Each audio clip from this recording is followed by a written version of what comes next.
So here's what I'm thinking about doing. It's going to take the better part of the day for me to go ahead and do that short of agreement. So my suggestion to you is I discharge the jury for tomorrow, not have them come in, and we'll take this up on Friday, though you'll come in on Saturday. I told you this was going to happen. And I don't want to have to do it, but this is not what we signed up for, what those jurors signed up for. We're going to start it a little different today. We're going to go backwards because, bruh, what the Mr. Sharp, I'm in possession of your motion limit, which you did remind me of yesterday, or initially say yesterday. But how long have you had this particular tape or knowledge of these particular instances? That's my first question to you. You got them in discovery, correct? Sir, did you get them in discovery? Yes, the prior. Okay, then why are you just now, yesterday, telling me orally and not doing what you did in your motion so I could kind of take it up? What? I did do it in my motion. No, you filed a motion, but you could have filed this thing months ago. Your Honor, out-of-court statements are not admissible at trial. Okay, that's not what I asked you, okay? If you believed it was going to be an issue, you could have filed the same motion 3, 4, 5 months ago, correct?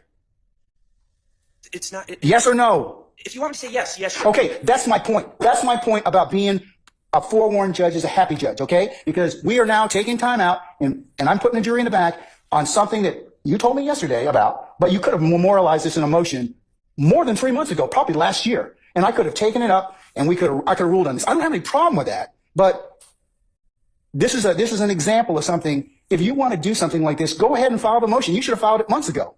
That's what I'm annoyed with. Okay, and Your Honor, the state. And that's what it means to be prepared as an advocate. Okay. The state's giving you this, okay? You knew about these. Honor, the state. You knew about this issue, right?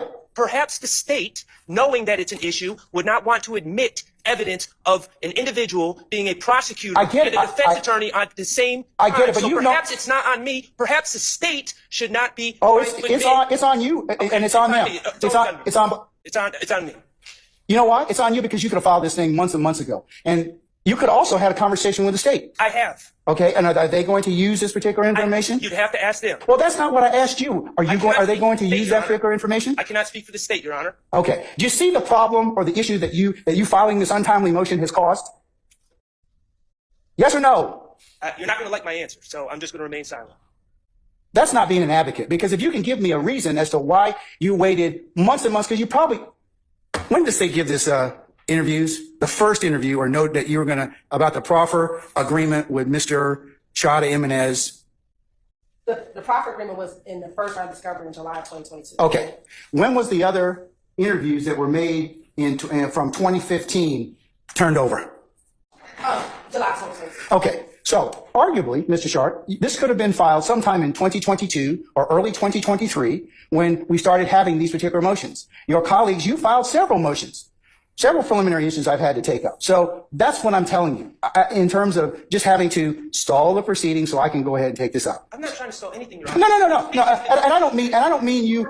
Listen. I don't mean you like just filing this to stall it. Okay. Okay. All right. But you filed it. But my angst with you, I don't have any angst with filing a motion. I don't. I'm just annoyed that you didn't file it in 2023. The state has been fully aware that their colleague, who was a gang prosecutor, was serving as a defense attorney on this case. And okay, I but don't understand why it's my job to flag that issue. But I have flagged the issue. Okay. And so if I'm going to take now you flagged the issue now on the 10th of April of 2024.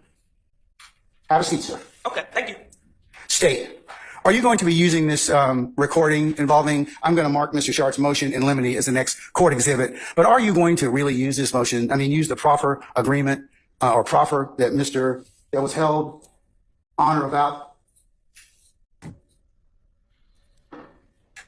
February 16th of 2016? February 16th, 2016? Yes, and Mr. Murphy continues to go down this line of questioning. And I'm going to tell you that's a very ethical, problematic thing for you all. Your Honor, and this is what I'll say. Mr. Suri Chada Jimenez waived his conflict and decided to take a defense attorney in this case when he knew he was a prosecutor in 2016. No, but it's you all's use of that. I think that his waiving is another separate issue, okay, which we didn't have to get into because of that particular issue. But utilizing his particular proffer that he was involved in might be a problem. But it's a proper the state of it's a prior inconsistent statement. But he's a counsel that was involved in this case. Right, but Your Honor, there's no legal basis, there's no ethical basis for this ruling.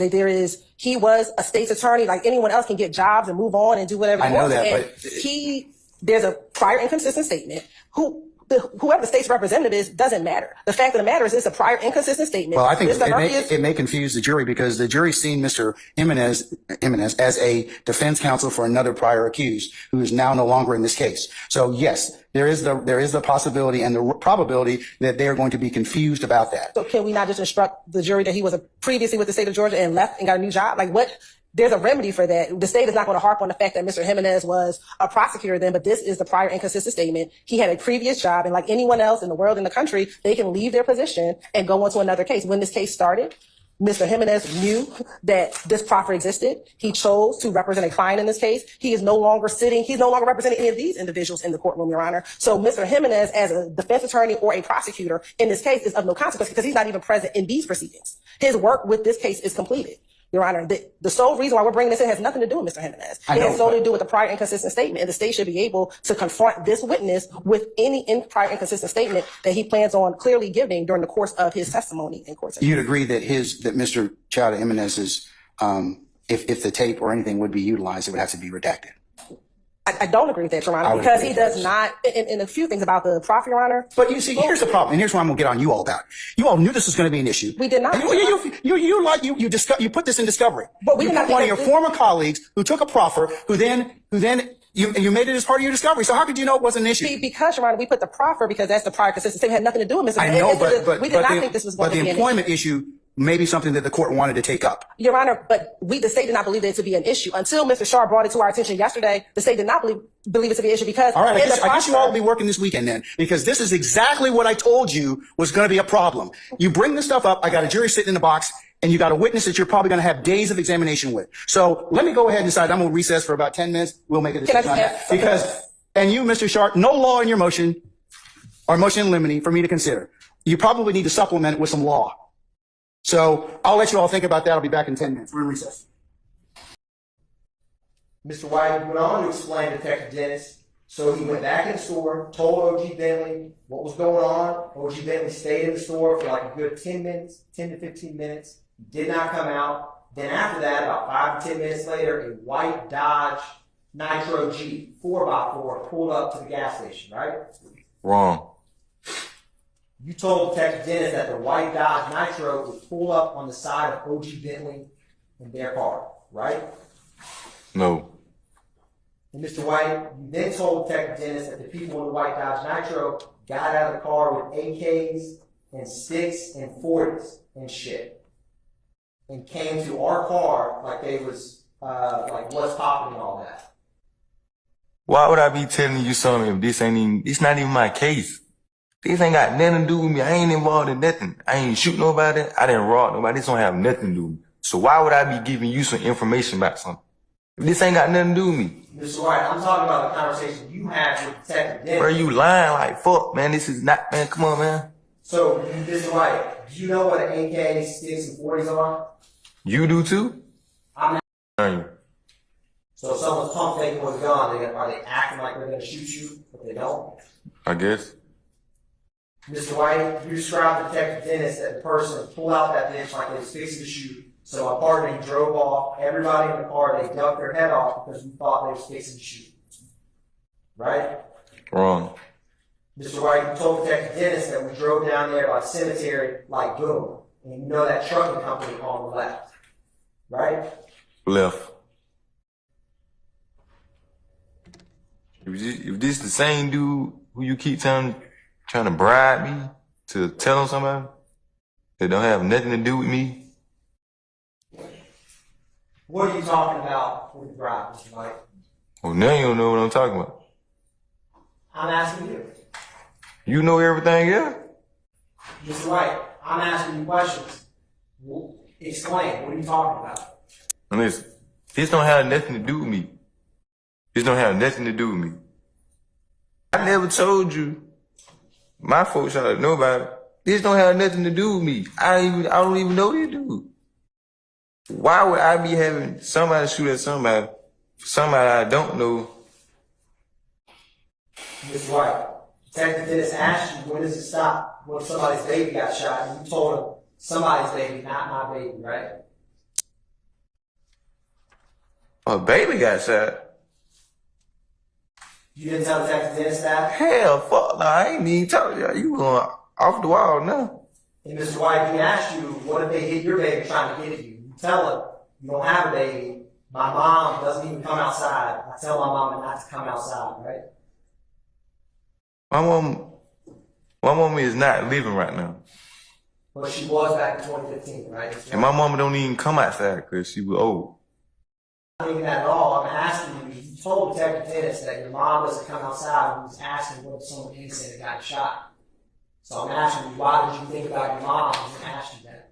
I never even talk to nobody, bro. This ain't even got to do nothing with my mama, nigga. Briefly, Your Honor. Mr. White,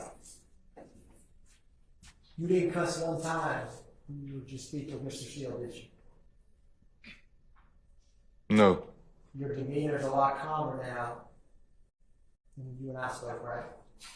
Cause stuff you was saying, it didn't add up. You saying I know a dude 3-4 years and all that. I don't. When you spoke, Mr. White, you never answered. You answered every question, Mr. Steele, yes sir, no sir, right? Yes, sir. And that yes sir that you just said now was the first time you answered one of my questions like that. Is that fair to say? Cause you asking something, you feel me? But whatever you was saying the first time, you was off the wall chart saying stuff that I never said, trying to make me remember somebody or I was there. No further questions, Mr. White. Thank you, sir. Anything further, counsels from the defense? All right, hearing none.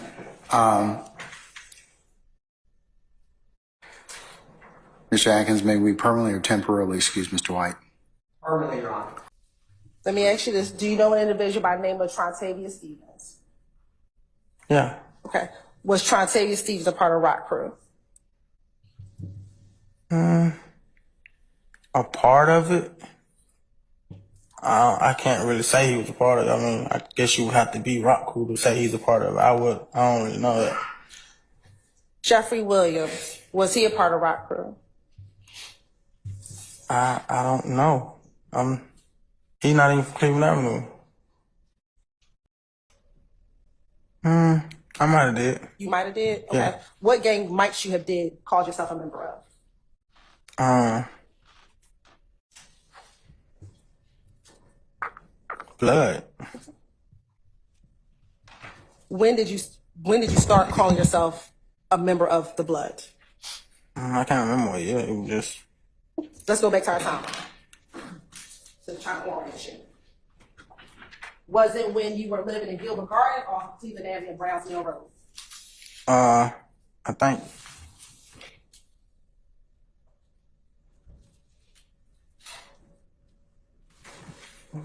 When I started calling myself a blood, probably when I was living off of Cleveland. So this time period off of here. Now, Actually, like, was there any particular blood set? no, I just thought being blood was cool. It was like rappers and people being blood, I thought it was cool. How did you become a Blood? How did you become a Blood? I just started saying I was blood. So, If that's what you mean, so you didn't have to do anything in order to become a Blood. You just started calling yourself a Blood. yeah.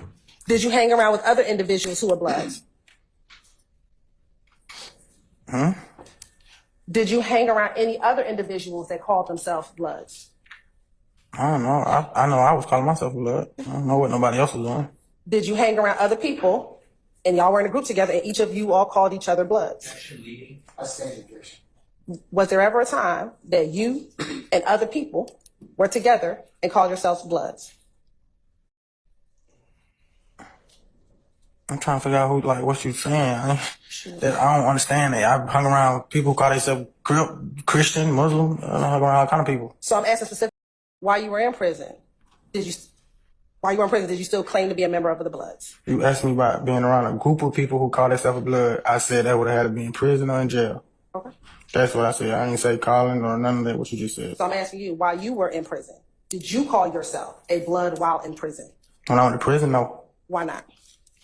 Cause I wanted a new life. I ain't want to be out there. I want to take care of myself and do better as I am now. I feel like that was childish. Have you ever heard of the term false flagging or false claiming? Yeah, I've been called it. You've been called that.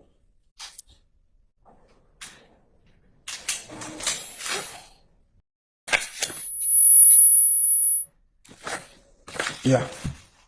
Those are your initials, right? Yeah. Okay. So when I just asked you, was YSL a gang? Why did you tell me you don't know? Did you not acknowledge that in this document? Yeah, but it say evolve. I don't know when it evolved into a gang. I know when we made it, it was a neighborhood group. It was a group of guys from the neighborhood. I made a music group.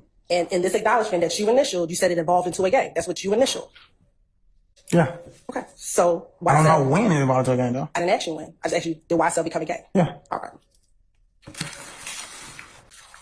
Was YSL affiliated with any national blood gang set? Yeah. Who or what? I don't think it's just blood. I don't think it's like no particular individual. No. So you said it was just blood. It was blood, Crips. You could be anything. You could be Muslim, Christian.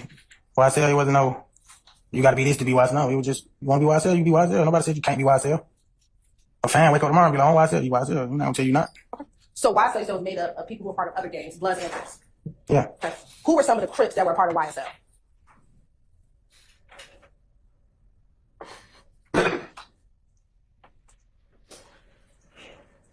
Some of the Crips. I don't know one. I don't know. Which one do you know? Duke. Do you know Duke's real name? No, I don't remember his real name. So, all right, let's start it with this way. Basically, there's a cop who kind of alludes that Young Thug and them, or YSL, not Young Thug in particular, but YSL killed Nut. But it turns out that cop is dirty. So there's that part. And then Big Jeff, a.k.a. Young Thug's dad, seen DK talking to the police. So that caused all type of theories and speculations in my head. Let me say this, right? When I say certain things, these are my theories, and then I'll go dig deep a little further. Side note, Olarunt knew nothing, zero, about his baby mama being robbed by Thug allegedly, or not being robbed by Thug, talking to the police and all that. So everything I said that Cuz is playing police games and stuff like that, because I did say possibly, let me throw that all the way out, because one thing stood out the most. How in the hell is you kicking it with dudes who just robbed your baby mama? Now, from what I understand, Olarunt is a stand-up dude. Now, if it was Seti Dash, yeah, I don't care. Rob my baby mama. Hey, you better split it with me. I pay too much child support. But that's a whole nother story for a whole nother day. So nah, Olarunt knew nothing about that. Cuz found out the same day we found out, you know, on the trial and all that. So there's that part. But back to it. So I think, this is me. This is just me. I have no proof. I ain't talking to nobody. Don't want to talk to nobody. I think that Young Thug kicked out DK for some loyalty type stuff. And it makes sense.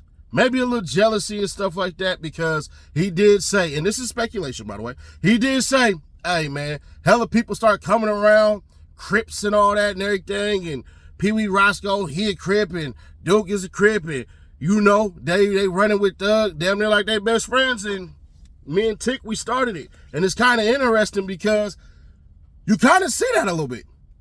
You kind of see as they start going up, you don't see all these cats. Now, granted, Cuz did say he was in jail and all that, and he said basically when he went to jail, nobody looked out for him.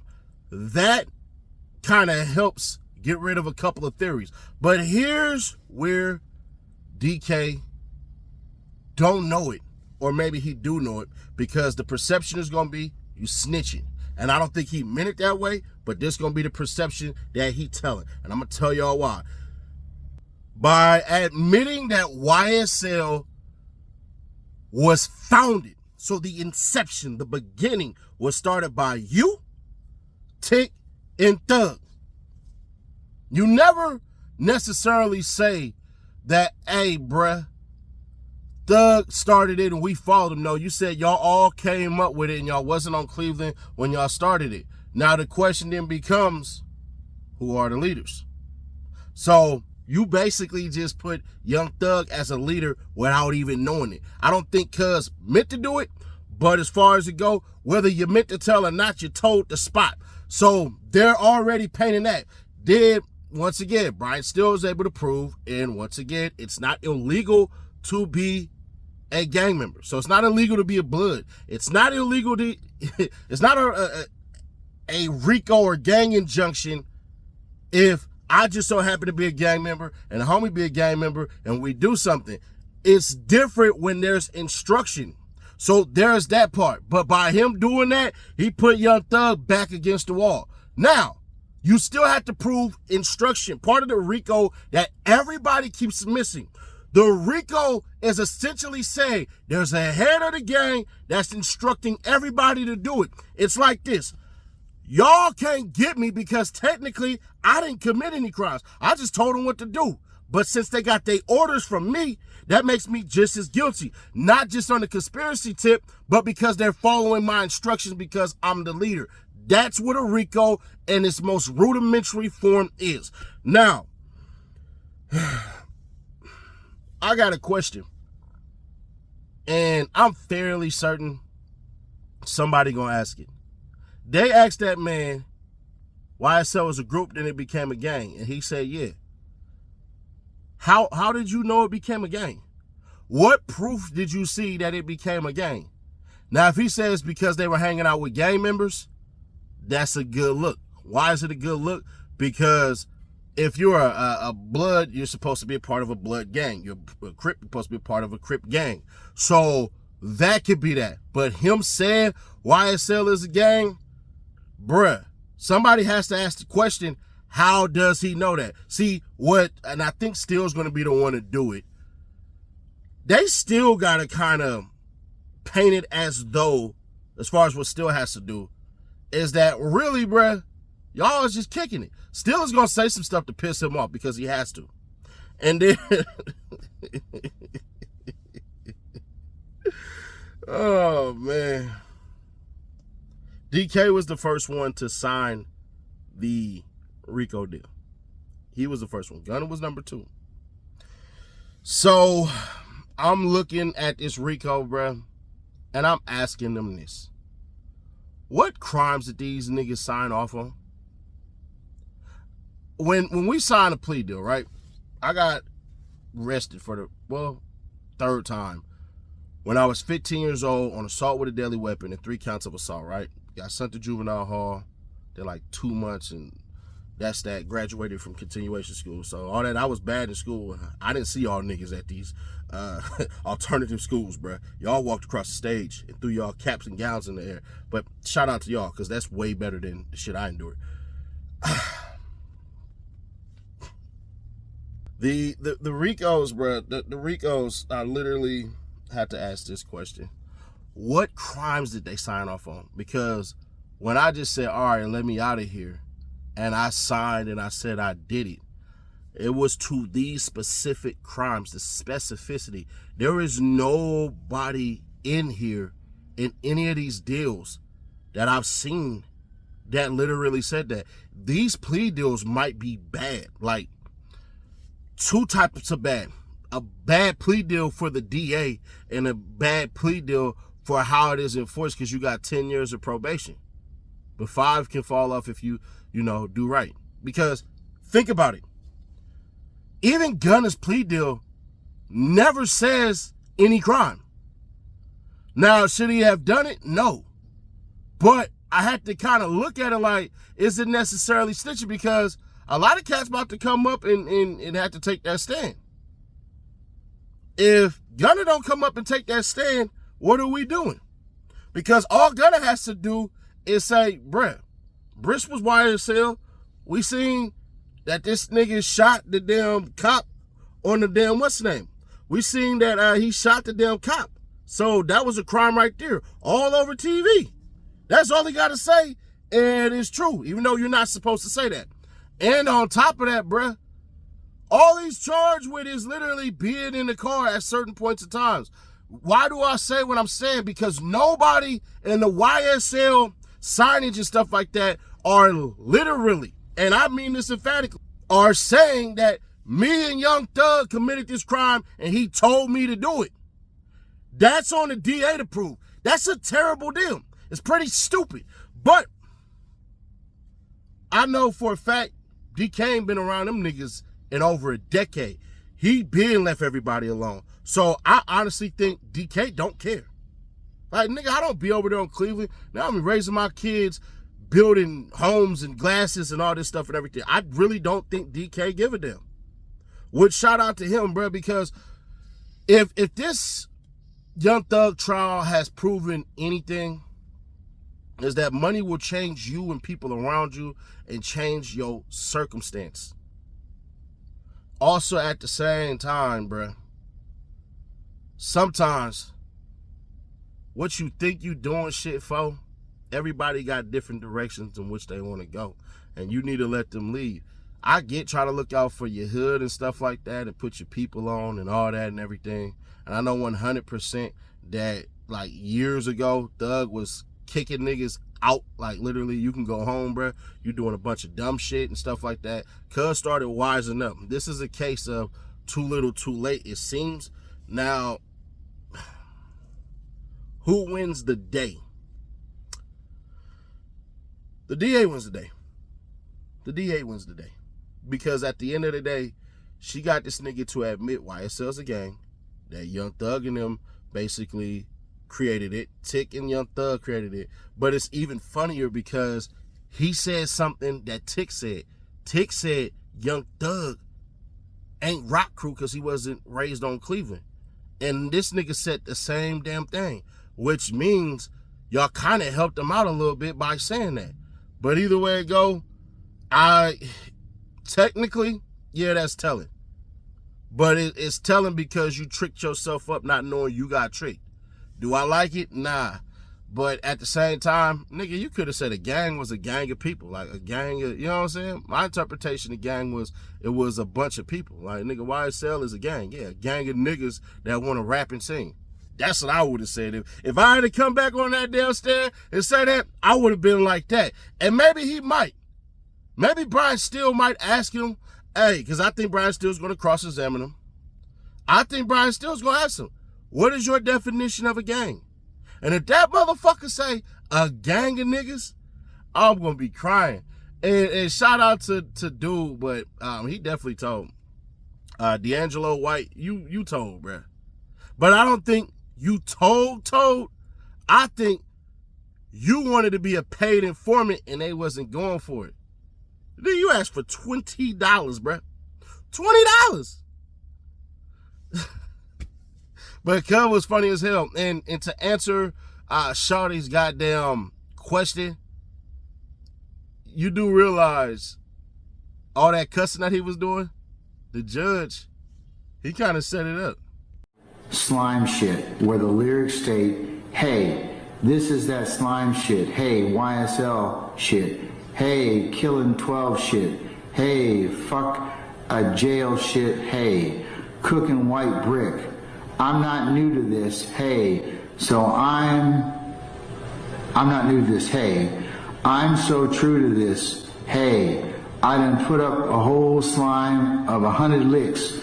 Slime or get slime. I'm in the VIP and I got that pistol on my hip. You praying that you live. I'm praying that I hit. Hey, this that slime shit. Fuck the police. Fuck them. In a high speed, 100 rounds in a Tahoe. I'm prepared to take them down. Got banana clips for all these niggas acting monkey. This that slime shit. This that mob shit. Fuck the judge, YSL. This that mob life.